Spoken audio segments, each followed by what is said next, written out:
আজি গুৰুজনাৰ জন্মতিথিত গুৰুজনাক স্মৰণ কৰি আজি আমি আমাৰ অনুষ্ঠান আপোনালোকলৈ আগবঢ়াম। শ্ৰীমন্ত শংকৰ হৰি ভকত জানা যেন কল পতুৰু জানা যেন কল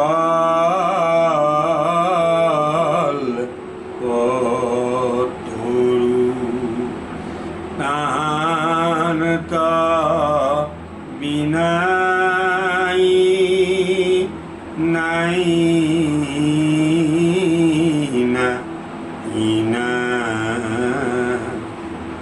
আমাৰ পৰম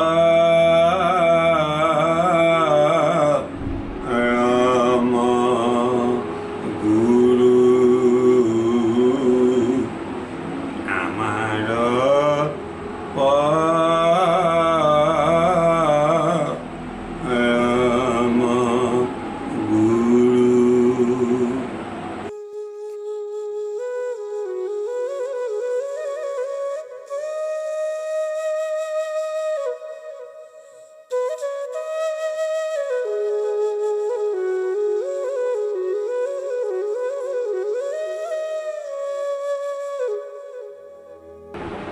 শ্ৰীমন্ত শংকৰ গুৰুজনাৰ জন্মতিথি, শংকৰ গুৰুৰ জন্মোৎসৱ আজি অসমৰ বিভিন্ন সত্ৰ নামঘৰত আজি গুৰুজনাৰ তিথি পালন কৰা হৈছে। শংকৰ গুৰুজনাই 1449 চনত নগাঁৱৰ বৰদুৱাৰ আলিপুখুৰীত জন্মগ্ৰহণ কৰিছিল। তেওঁৰ পিতৃৰ নাম আছিলে কুসুম্বৰ ভূঞা আৰু মাকৰ নাম আছিলে সত্যসন্ধ্যা দেৱী। সৰু কালতেই তেওঁ পিতৃ মাতৃৰ বিয়োগ হোৱাত বুঢ়ী আইতাক খেৰসুতীয়ে তেওঁক তুলি তালি ডাঙৰ দীঘল কৰিছিল। এই সৰু অৱস্থাতেই গুৰুজনাৰ ঐশ্বৰিক যে এটা প্ৰভাৱ আছিল, কিছুমান তাৰ অলৌকিক কাহিনী আছে। এদিন খেৰসুতীয়ে তেওঁৰ ঘৰত বিচনাত শুৱাই থৈ কাম কৰিবলৈ বাহিৰত ওলাই গৈছিল। সেই সময়ত সেই ঘৰটো চালিখন ভাঙি পৰি সুৰ সুৰকৈ ভাঙি আহিল, কিন্তু শংকৰ গুৰুজনাৰ গাৰ ওপৰত নপৰি ওপৰতে আলাসতে ৰৈ থাকিল। বুঢ়ীমাক খেৰসুতি দৌৰি আহি দেখা পালে যে গুৰুজনাৰ একো অনিষ্ট হোৱা নাই। তেওঁ কোলাত লৈ গুৰুজনাক বাহিৰলৈ লৈ আহিল। অন্য এদিনৰ আৰু এক অলৌকিক কাহিনী আছে। তেওঁক তেনেকৈ শুৱাই থৈ দিওঁতেই তেওঁৰ বেৰৰ ফাকেদি সূৰ্যৰ ৰশ্মি গুৰুজনাৰ শৰীৰৰ ওপৰত পৰিছিল, আৰু সেই সূৰ্যৰ ৰশ্মিৰ পৰা ছাঁ দি থাকিবলৈ এডাল প্ৰকাণ্ড ফেটি সাপে তেওঁ মূৰৰ ওপৰত ফণা দি ছত্ৰ ধৰি আছিল। ইয়াকে দেখি গুৰুজনাৰ চোৱা চিতা কৰিবৰ কাৰণে থকা ছোৱালীগৰাকীয়ে চিঞৰি বুঢ়ী আইতাকক জনালে, আৰু আইতাক খেৰসুতীয়ে দৌৰি আহি গুৰুজনাক কোলাত লৈ বাহিৰলৈ ওলাই গৈছিল। ইয়াৰ পিছত তেওঁ লগৰীয়াৰ সৈতে ব্ৰহ্মপুত্ৰত যেতিয়া সাঁতুৰি আছিলে, তেওঁ এই ভৰ বাৰিষা ব্ৰহ্মপুত্ৰ নদীখন সাঁতুৰি ইপাৰ সিপাৰ হৈছিল। আৰু এদিন তেওঁলোকে ব্ৰহ্মপুত্ৰৰ পাৰত খেলি থাকোঁতে এটা শিহুই ব্ৰহ্মপুত্ৰত ওলোৱা সোমোৱা কৰি থকা দেখি শংকৰদেৱে জাপ মাৰি পানীত পৰি গৈ সেই শিহুটি ধৰি আনি তেওঁ লগৰীয়াসকলক দেখুৱাই আকৌ পানীত এৰি দিছিল। ইয়াৰ পিছত তেওঁ 12 বছৰ বয়সলৈকে কোনো ধৰণৰ পঢ়া শুনাৰ ব্যৱস্থা কৰা হোৱা নাছিল।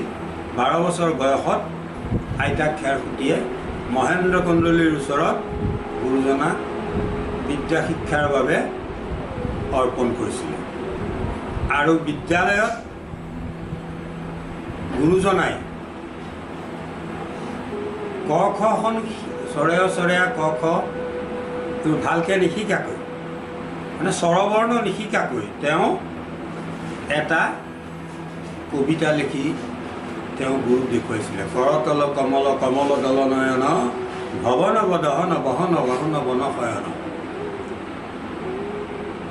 গুৰুজনাই তেতিয়াই শংকৰদেৱক এজন মহান প্ৰতিভাশীল ছাত্ৰ বুলি তেওঁ গম পাইছিলে। আৰু এদিন গুৰুজনা যে অলৌকিক শক্তিৰ অধিকাৰী, তেওঁ ঈশ্বৰৰ অংশধাৰী, এই কথাটো মহেন্দ্ৰ কন্দলীয়ে বুজি পাইছিল। কিয়নো গুৰুজনাই এদিন স্কুল ছুটি হোৱাৰ পাছত সকলো ল'ৰা ছোৱালী গুচি গ'ল, তেওঁ এখন বেঞ্চৰ ওপৰতে শুই আছিল। তেতিয়া তেওঁৰ শৰীৰত ৰ'দ পৰি আছিল আৰু এডাল এই প্ৰকাণ্ড সৰ্প আহি তেওঁ সেই ৰ'দ নপৰাকৈ ছত্ৰ দি ধৰি আছিল। মহেন্দ্ৰ কন্দলীয়ে এই কাৰ্য দেখি অবাক হ'ল আৰু তেতিয়াই তেওঁ গম পালে যে এই ছাত্ৰজন এজন সাধাৰণ ছাত্ৰ নহয়, তেওঁ এক অলৌকিক শক্তিৰ অধিকাৰী, ঈশ্বৰৰ অংশবিশেষ। সেয়েহে তেওঁৰ নামৰ পিছত দেৱ শব্দটো লগাই দিলে। তেতিয়াৰ পৰাই শংকৰৰ নাম শংকৰদেৱ হ'ল। এই প্ৰথমে তেওঁৰ নাম শংকৰ আছিলে।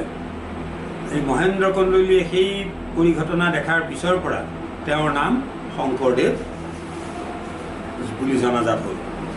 ইয়াৰ পিছত গুৰুজনাই ধৰ্ম প্ৰচাৰ কৰিবলৈ আৰম্ভ কৰিলে আৰু তেওঁক এই ধৰ্ম প্ৰচাৰ কাৰ্যত বহু লোকে নানান হাৰাশাস্তি কৰিছিল। নগাঁৱৰ বৰদোৱাত তেওঁলোক আৰু তেওঁৰ ভক্তসকলক কছাৰীসকলে বৰ উৎপীড়ন কৰিছিল। আৰু এদিন কছাৰীসকলৰ অত্যাচাৰত অতিষ্ঠ হৈ গুৰুজনাই তেওঁৰ পৰিয়াল তথা তেওঁৰ ভক্তসকলক ব্ৰহ্মপুত্ৰ নদীৰ সিপাৰলৈ যাবলৈ নিৰ্দেশ দিছিল আৰু তেওঁৰ আলেখ চাবলৈ তাত ৰৈ আছিলে। তেনে সময়তে কছাৰীসকলে আক্ৰমণ কৰাত তেওঁ তাৰ পৰা পলাই যায়। শংকৰ গুৰুজনা আগে আগে যায় আৰু কছাৰীসকলে পিছে পিছে খেদি যায়। তাৰপিছত ব্ৰহ্মপুত্ৰ পাৰ পালেগৈ। গুৰুজনাই ব্ৰহ্মপুত্ৰত পানীত নামি তেওঁ খোজকাঢ়ি যাবলৈ ধৰিলে আৰু তেতিয়া ব্ৰহ্মপুত্ৰৰ পানী তেওঁৰ আঁঠুলৈকেহে মাত্ৰ হৈছিল। তেতিয়া কছাৰীসকলে ভাবিছিল যে পানী বাম বেছি দ নহয় আঁঠুলৈকে, গতিকে তেওঁলোকেও পানীত নামি পিছে পিছে খেদি যাবলৈ ধৰি সেই দ পানীত ডুবি তেওঁলোক মৰিছিল। আৰু পিছৰসকলে ভয় খায় যে গুৰুজনা এজন মায়াবী ব্যক্তি, তেওঁ মায়াৰ অধিকাৰী, সেইকাৰণে বাকীসকল পিছ হুহকি গুচি গৈছিল। এই গুৰুজনাৰ বাল্যকালত নানান ধৰণৰ অলৌকিক কাহিনী আছে। এবাৰ তেওঁলোক সতীৰ্থৰ সৈতে ৰাস্তাৰে গৈ থাকোঁতে প্ৰকাণ্ড ষাঁড় গৰুৱে খেদি আহিছিল আৰু এই ষাঁড় গৰুটোৱে সেই অঞ্চলটোত বহুত ত্ৰাসৰ সৃষ্টি কৰিছিল। শংকৰ গুৰুজনাই ষাঁড় গৰুটোৰ শিঙত থাপ মাৰি ধৰি তাক বগৰাই পেলাই দিছিল। এই কাৰ্যটো মানুহে গুৰুজনাক এক অলৌকিক শক্তিৰ অধিকাৰী বুলি জানিব পাৰিছিল। পিছত গুৰুজনাই ধৰ্ম প্ৰচাৰ কৰি গৈ ধোঁৱাহাট বেলগুৰিত উপস্থিত হৈছিল। তেতিয়াই তাত তেওঁ মাধৱ গুৰুজনাৰ সৈতে লগ হৈছিল আৰু এই গুৰুজনা আৰু মাধৱ গুৰুজনাৰ এই মিলনক লক্ষ্মীনাথ বেজবৰুৱাদেৱে মণিকাঞ্চন মিলন বুলি আখ্যা দিছিল। প্ৰিয় দৰ্শক, গুৰুজনাৰ কাহিনী কৈ আমি শেষ কৰিব নোৱাৰোঁ, গুৰুজনাৰ অৱদানৰ কথা শেষ কৰিব নোৱাৰোঁ। আজি গুৰুজনাৰ আদৰ্শতেই অসমীয়া জাতিটো আগবাঢ়ি গৈছে বুলি আমি ক'ব পাৰোঁ আৰু বিশ্বত গুৰুজনাই আমাৰ অসমীয়া জাতিটোক প্ৰতিষ্ঠা কৰিবলৈ সক্ষম হৈছে। মহাত্মা গান্ধীয়েও গুৰুজনাৰ বিষয়ে বিস্তৃতভাৱে ব্যক্ত কৰি থৈ গৈছিল। গতিকে গুৰুজনাই আমাক বৰগীত, ভাওনা ইত্যাদি তেওঁ দি থৈ গৈছে। কীৰ্তন গুৰুজনাৰে সৃষ্টি।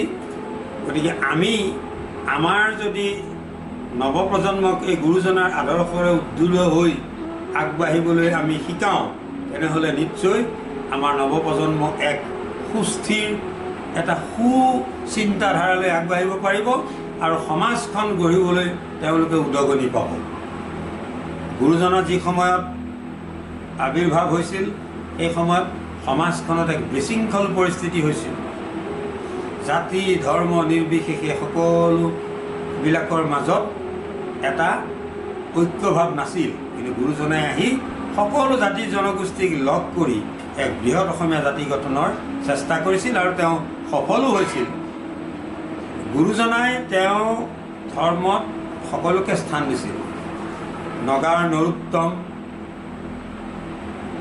গাৰোৰ গোবিন্দ, মুছলিমৰ চানখাই সকলোকে তেওঁৰ ধৰ্মত স্থান দিছিল। গুৰুজনাৰ ধৰ্মত উচ্চ নিচ্চ বা জাতিভেদৰ কোনো ব্যৱস্থা নাছিল। গুৰুজনা হৰিভকতৰ বৰ প্ৰিয় আছিলে। এই গুৰুজনাক এৰি তেওঁ ভক্তসকলে থাকিবই নোৱাৰা অৱস্থা এটা হৈছিল। সেইকাৰণে মাধৱ গুৰুজনাই তেওঁ ঘোষাত লিখিছিল, শ্ৰীমন্ত শংকৰ হৰি ভকতৰ জানা যে নকল্প তৰু হে তাহান তবিনাই নাই নাই নাই আমাৰ পৰম গুৰু হে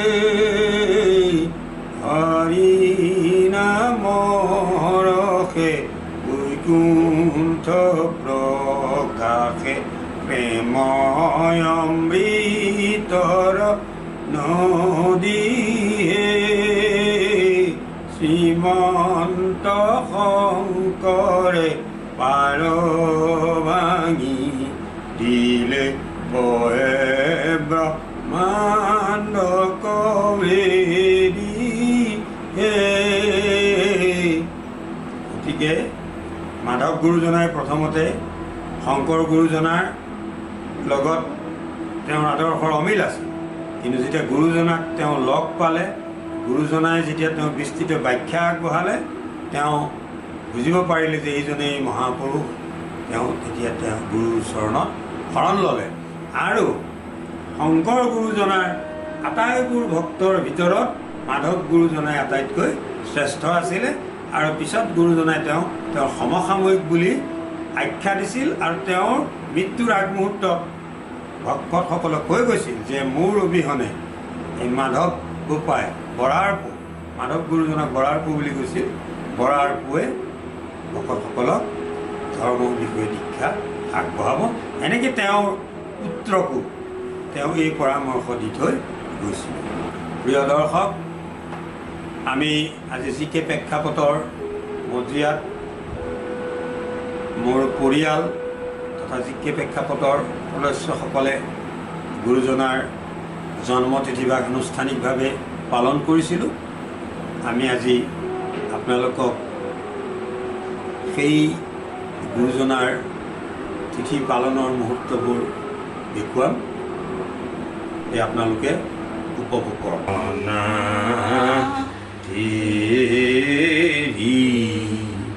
হাৰংগ পানী পাই পামৰ মতি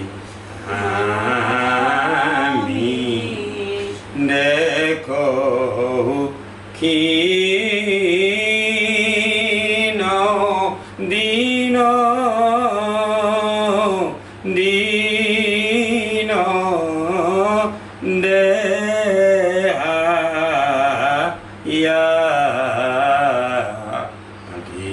ব্যাধি বিঘা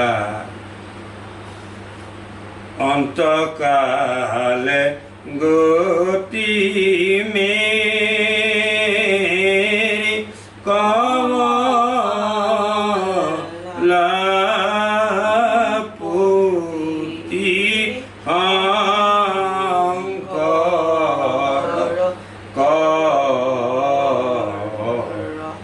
কৰমি সাৰংগ নিপাই পামৰ মতি আমি গোবিন্দ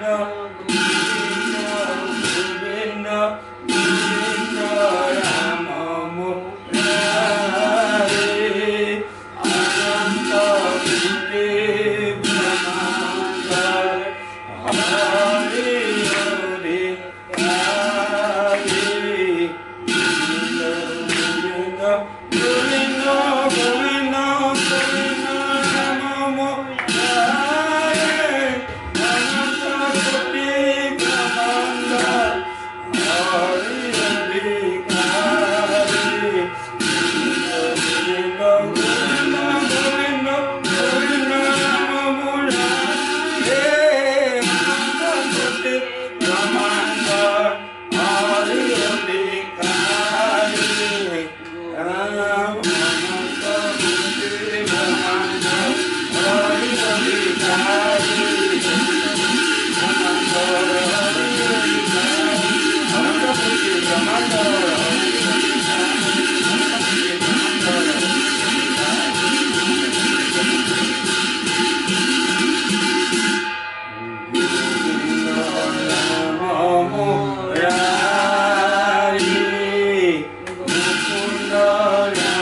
ৰাম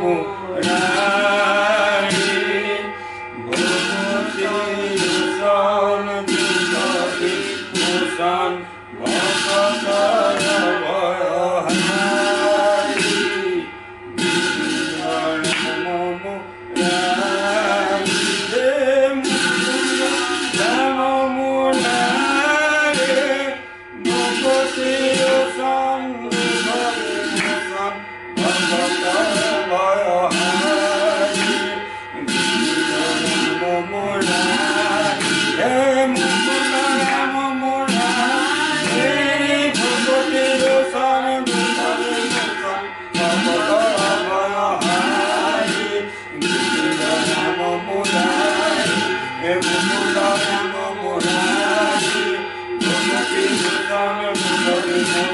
অনন্ত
কৃপা যেন উচিত আমি তুমি কৃপাৰ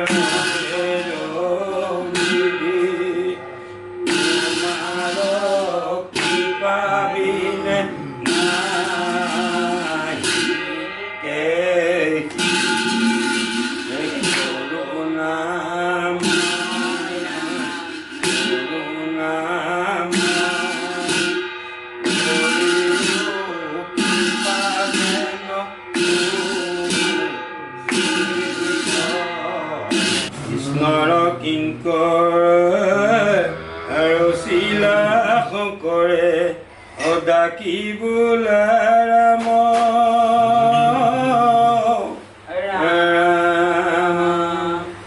ৰাম হেন তত্ত্ব জানি চিন্তা চক্ৰ পানী অনাদৰিয়া নৌকা কৃষ্ণৰ কিংকৰে ৰচিলা শংকৰে ডাকি বোলা ৰাম ৰাম কৃষ্ণ শংকৰ গুৰু হৰি প্ৰথমে প্ৰণাম ব্ৰহ্ম ৰূপী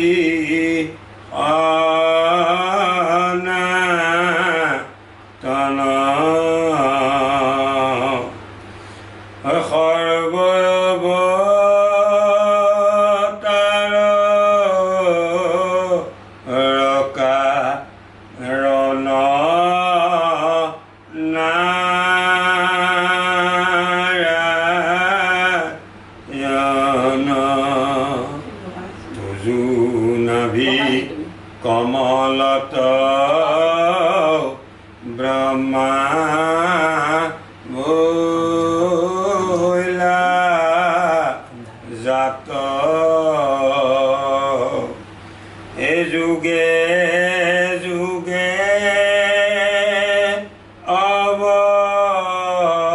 অৱতাৰ ধৰা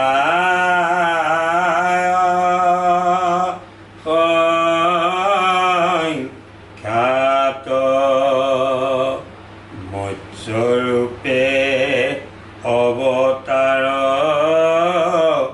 বৈলা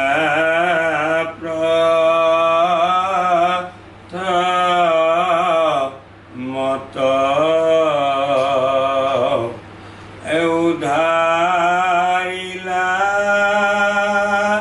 চাৰি বিধ প্ৰলয়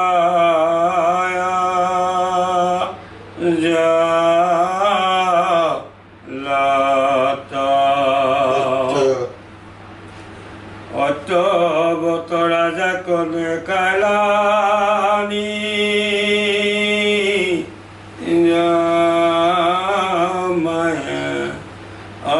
অনুধৰিলা সমুদ্ৰটো মাৰম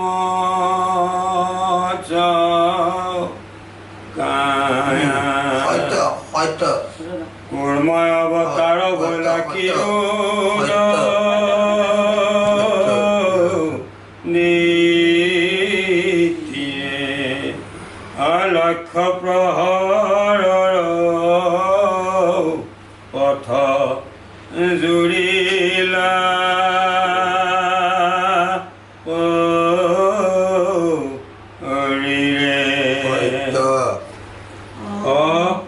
অপৰাধ বিনাশন তদু নামে নাৰায়ণ জানি নামে পখিলো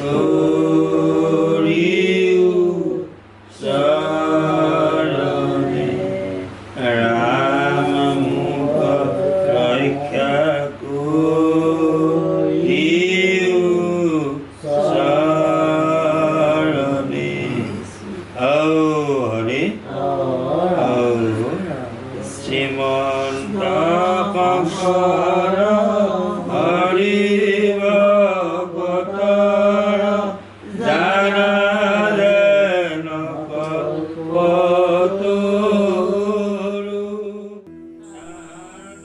প্ৰিয় দৰ্শক, আপোনালোকে যদি আমাৰ এই খণ্ডটো আজি ভাল পাইছে তেনেহ'লে লাইক, কমেণ্ট আৰু শ্বেয়াৰ কৰি দিব। আৰু যিসকলে নতুনকৈ আমাৰ ভিডিঅ' চাইছে বা চাব তেখেতসকলে যেন ছাবস্ক্ৰাইব কৰিবলৈ নাপাহৰে। এই আমাৰ আপোনালোকৰ ওচৰত বিনম্ৰ অনুৰোধ।